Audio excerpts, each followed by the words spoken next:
Plumber Earl Dempsey has a problem. He's never met a car that didn't need a big block. Mike has the story behind this trifecta of power as well as that of one man's obsession with British automobiles. What's in the Garage is next. It's time for a journey around America in search of the hidden gems, rare finds, and unbelievable collections in the garages of the country's auto enthusiasts.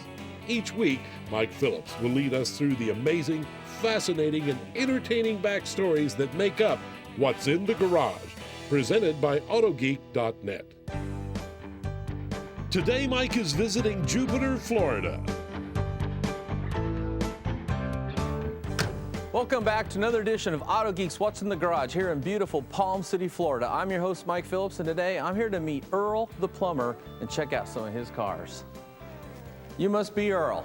Yes, sir, I am. How you doing, Mike? Good. Mike Phillips, nice to Glad meet to you. see you.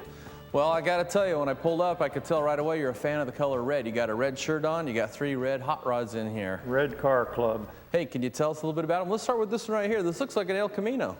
That's what it is. We've got a nice El Camino there that just joined the fleet. Oh, that's all right. Now, over here, I'm looking at it. It's got a SS454. Is this a big block version? It's a big block, but it's not a 454. It's a Oh. 512 roller motor, pushing 750 horsepower. Oh, so you like to go fast. I like to throttle. Yeah. You know, a lot of people can't really tell if these are a car or a truck. What are your thoughts on that? The cab's like a car, but you can throw a 2x4 in the back like a truck. There you go. They make good boat pullers, don't they? Yes, they sure do. Can we pop the hood and take a look at the motor? Sure can. So you're saying this is a 512 cubic inch big block Chevy? Yes. Well, of course, you know I'm a big fan of the big block Chevy.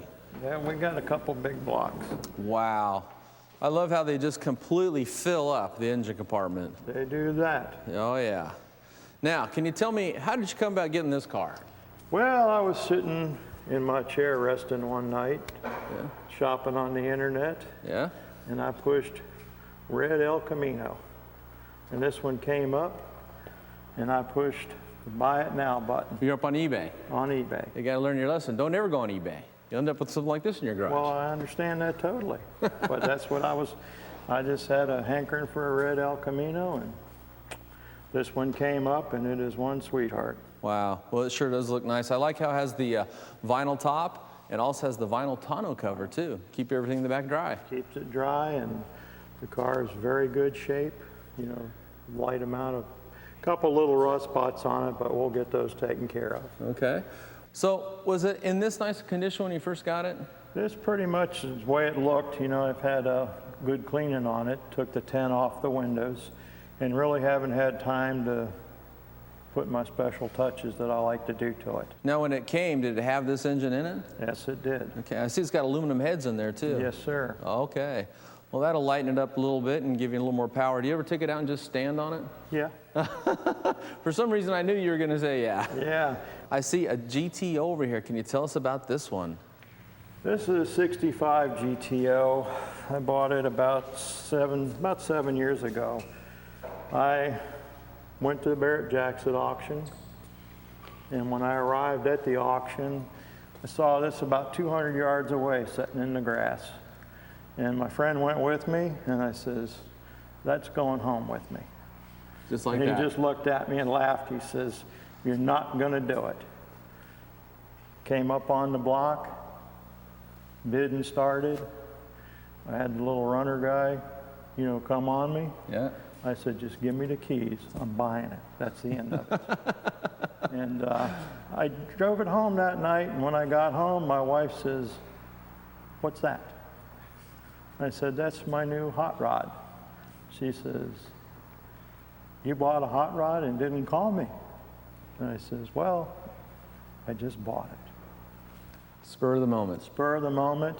Now, these came with a 389, so I bet it gets up and goes pretty good. Oh, it gets up and goes a lot better than good. Well, you got something besides the 389 in there? Yes, sir, we sure do. We're putting about 600 foot-pounds of torque on the ground with a 462. It was custom built here in Stuart, Florida, by Steve Dietz of Florida Pontiac. And This one takes the blood in your nose and puts it in the back of your head. Oh, that's a good way to describe it. Well, can you pop the hood and let's take a look at the engine? Wow, this really looks nice, Earl. I love how you've taken the firewall. Now it's a gloss black. It's all cleaned up. It's very sanitized. Yes, it is. That's one of the marks that I do with my cars. So that's the plan for the El Camino then? Yes, sir. You're going to pull that motor out and get it all cleaned up so it's looking as good as this? Yes, sir. We're going to take and dress the motor up and make pretty. Well, tell you what, we're going to go to break, and when we come back, there's one more car over here in the corner we're going to take a look at, so come right back. What's in the Garage, presented by AutoGeek.net, is being brought to you by Flex Polishers, a true direct drive orbital polisher available at AutoGeek.net.